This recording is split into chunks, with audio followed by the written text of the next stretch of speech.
अस्सलाम वालेकुम। Quantity surveying and building estimation की एक और वीडियो में वेलकम। लास्ट टाइम हमने बार बेंडिंग शेड्यूल इस बिल्डिंग का जिसका मैं कंप्लीट एस्टिमेट बना रहा हूँ, ये जो आपको स्क्रीन पे जिसकी 3D नज़र आ रही है, वो हमने कंप्लीट कर लिया था। और बार बेंडिंग शेड्यूल के मुताबिक जो मेरा स्टील है जो इस बिल्डिंग में यूज़ होना है वो 14.52 टन स्टील मेरा इस प्रोजेक्ट के लिए यूज़ होगा। तो ये मेरे पास इसकी ड्राइंग है तमाम ऑटोकैड में, जो स्ट्रक्चरल इसकी जो मेरे पास ड्राइंग हैं, ठीक है। इससे पहले मैंने BOQ बनाया इसका, और BOQ में जितने भी सिविल वर्क था मैंने उसकी तमाम क्वांटिटीज़ जो हैं वो फाइंड आउट कर ली। फिर उसके बाद बार बेंडिंग शेड्यूल बना के मैंने फिर उसकी तमाम स्टील जितना भी इस्तेमाल होना था वो मैंने निकाल दिया।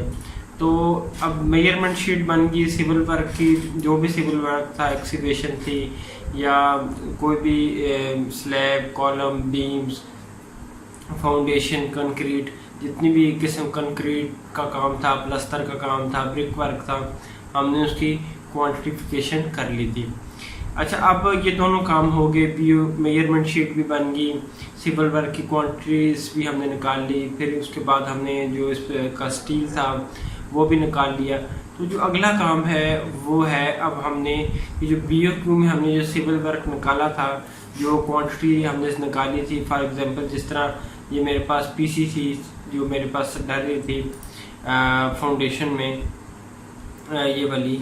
अब इस PCC के लिए हमें इसकी यहाँ मेजरमेंट शीट में तो सिर्फ मुझे ये पता चला कि ये 471 क्यूबिक फुट कंक्रीट होनी है, लेकिन इस 471 क्यूबिक फुट से मुझे ये नहीं पता चल रहा कि अब मुझे इसके लिए, इस प्रोजेक्ट के लिए अब मुझे कितना सीमेंट चाहिए, कितनी सैंड चाहिए और कितनी जो बजरी है, जो क्रैश है वो चाहिए। ये सिर्फ उसकी वॉल्यूम है क्यूबिक फुट में, उसकी CFT में हमने क्वांटिटी निकाली है। तो उसके लिए क्या करना पड़ता है, जारी बात है, जब आप मुकम्मल एक प्रोजेक्ट का एस्टिमेट बना रहे हैं तो आपके लिए ये भी ज़रूरी है कि आप फिर उसकी मटेरियल स्टेटमेंट बनाएं, ताकि आपको पास मटेरियल आ जाए कि कितना। अब किसी भी प्रोजेक्ट की जब क्वांटिटीज करते हैं तो जब तक आपके पास मटेरियल नहीं निकालेंगे तो फिर आप कैसे पता चलेगा कि आपने कितना मटेरियल लाना है, और फिर उसके मुताबिक आपने उसको रेट से मल्टीप्लाई करके और उसमें दूसरी चीज़ें, लेबर वगैरह डाल के एस्टिमेट बनाएंगे। तो अगला स्टेप होता है मटेरियल स्टेटमेंट। अच्छा, मटेरियल स्टेटमेंट का जो मेरे पास फॉर्मेट है, वीडियो मज़ीद शुरू करने से पहले बता दूं कि अगर आपको ये तमाम एक्सेल फाइल, ऑटोकैड फाइल और तमाम वीडियोस मुझसे चाहिए तो मैं आपको प्रोवाइड कर दूंगा। इस कोर्स के बाद हम आपको एक सर्टिफिकेट भी देंगे ऑनलाइन ट्रेनिंग का। इस सारे की मैं थोड़ी सी फ़ीस चार्ज करूँगा, तो व्हाट्सएप नंबर स्क्रीन पे शो हो रहा है, मुझे व्हाट्सएप कर सकते हैं आप। अच्छा, तो मटेरियल स्टेटमेंट में सबसे पहले जो मैंने आइटम नंबर है, फिर डिस्क्रिप्शन है, फिर यूनिट है कि कौन सा काम है। जिस तरह कंक्रीट है वो CFT में होती है, और जो ब्रिक वर्क है वो भी CFT में होता है मेरे पास। प्लास्टर जो है वो स्क्वायर फुट में होता है। इसी तरह जो टाइल्स वगैरह हैं वो मेरे पास वो भी स्क्वायर फुट में होती हैं। तो ये मेरे पास यूनिट आ गया। क्वांटिटी जो है, क्वांटिटी कहाँ से पता चलेगी, ये देखें। अब मैं आपको एक चीज़ इसमें बताऊं कि एक्सेल पे काम करने का जो बेनिफिट है कि अब मैंने ये जिस तरह लीन कंक्रीट आपको नज़र आ रही है यहाँ पे, थोड़ा सा मैं इसको जूम करता हूँ, तो ये लीन कंक्रीट जो है इसका यूनिट तो CFT में। अब ये क्वांटिटी ये 471 है, इस पर मैं डबल क्लिक करता हूँ तो ये मैंने शीट लिंक की हुई है BOQ की शीट के साथ।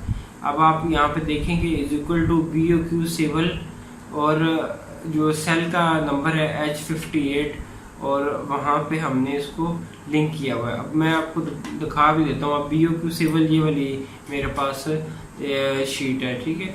अब इस शीट में जो मेरे पास ये था 4H58, तो H ये मेरे पास H है, H का सेल, और 58 यहाँ से ये H, और यहाँ से H, और यहाँ से हमने 58 नंबर देखा, तो ये 471 है। इसी तरह मैंने जितनी भी चीज़ें थी मैंने क्वांटिफिकेशन जो है उनकी वो मैंने BOQ सिविल में कर ली, और जब यहाँ पे मेरी क्वांटिटीज़ मुकम्मल होगी तो फिर मैंने उसके बाद उनको इन शीट्स को लिंक कर दिया मटेरियल स्टेटमेंट की शीट के साथ। फिर आगे मेरे पास सीमेंट, सैंड, जितना भी मटेरियल जो भी इस्तेमाल हो रहा है इस प्रोजेक्ट में किसी भी तरह का, मैंने उनका फिर नाम लिख दिए। क्रैश है, फिर एक दो किस्म की क्रैश है, मंगला की, लोकल की, फिर ब्रिक्स है, फिर स्टोन ब्लास्ट है, ठीक है। इसी तरह फिर आगे मार्बल चिप्स जो है वो है, मार्बल पाउडर है। ये सारे काम जो इसमें इस्तेमाल हो रहे थे, 1 इंच मार्बल की जो मेरे पास टाइल थी, फिर सिरामिक टाइल है, फिर बॉर्डर टाइल है, टाइल बॉन्ड है। तो इस तरह फिर ये जितना भी वाइट सीमेंट था, तो जितना भी मटेरियल जो सिविल वर्क में इस्तेमाल हो रहा था वो मैंने उसको यहाँ पे लिख लिया।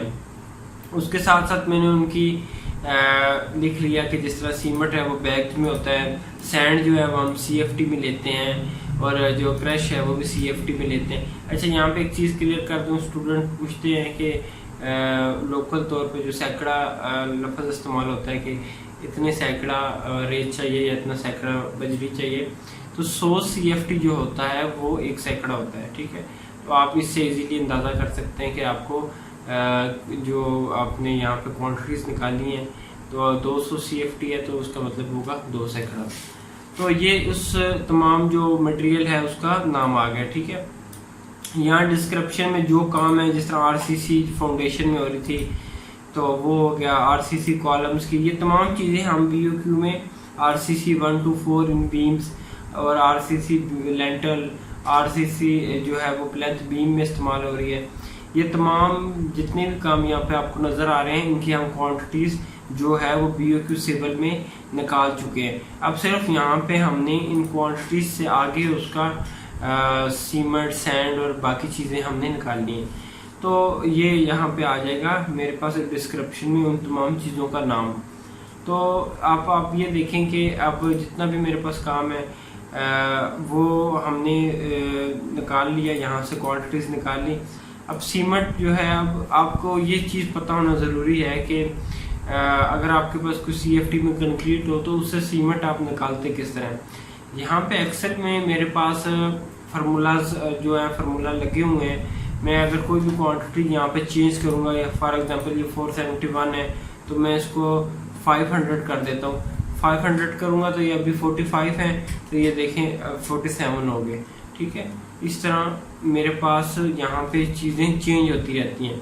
एक्सेल पे काम करने का ये फ़ायदा है कि एक दफ़ा आपने फार्मूला लगा दिया तो वो आपको फिर बाद में बार बार उसको फार्मूला लगाने की ज़रूरत नहीं है। अच्छा, ये भी मेरे पास शीट है एक्सेल में मैंने बना के रखी हुई है कि किस, यहाँ पे हमने सिर्फ जो चीज़ प्रोजेक्ट है, जो भी मटेरियल है उसकी क्वांटिटी हमने यहाँ पे डालनी है। जिस तरह फॉर एग्जांपल ये मेरे पास कंक्रीट की हम देख लेते हैं कि अगर मेरे पास कंक्रीट की कोई जितना भी हमने इस्तेमाल करना है, ये नीचे मेरे पास उसकी क्वांटिटी आ रही है। तो ये 148 की अगर PCC हो तो उसका मैं वेट वॉल्यूम, वेट और ड्राई वॉल्यूम क्या होता है इस पर भी मैं थोड़ा एक्सप्लेन करूँगा। यहाँ पे मैं फॉर एग्जांपल 50 CFT डालता हूँ तो ये मुझे यहाँ पे बता दिया कि मुझे 50 CFT के लिए 4.74 बैग चाहिए, इतनी सैंड चाहिए, इतनी क्रश चाहिए, इतनी लेबर चार्जेस होंगे, टोटल जो पर स्क्वायर फुट कॉस्ट है वो इतनी आएगी। तो ये तमाम चीज़ें रेट एनालाइज मैंने यहाँ पे कर लिए। तो ये बेसिकली इंट्रोडक्शन था मटेरियल स्टेटमेंट का। अगली दफ़ा इंशाल्लाह हम इसको देखेंगे कि हम मटेरियल्स की क्वांटिटीज़ हम किस तरह फाइंड आउट करते हैं और किस तरह हम उसमें से एक भी हमारे पास क्वांटिटी हो तो उसमें से सीमेंट, सैंड और क्रैश हम किस तरह फाइंड आउट कर सकते हैं। तो वीडियोस को कंप्लीट देख लें। वीडियो देखने के लिए आपका शुक्रिया। अल्लाह हाफिज़।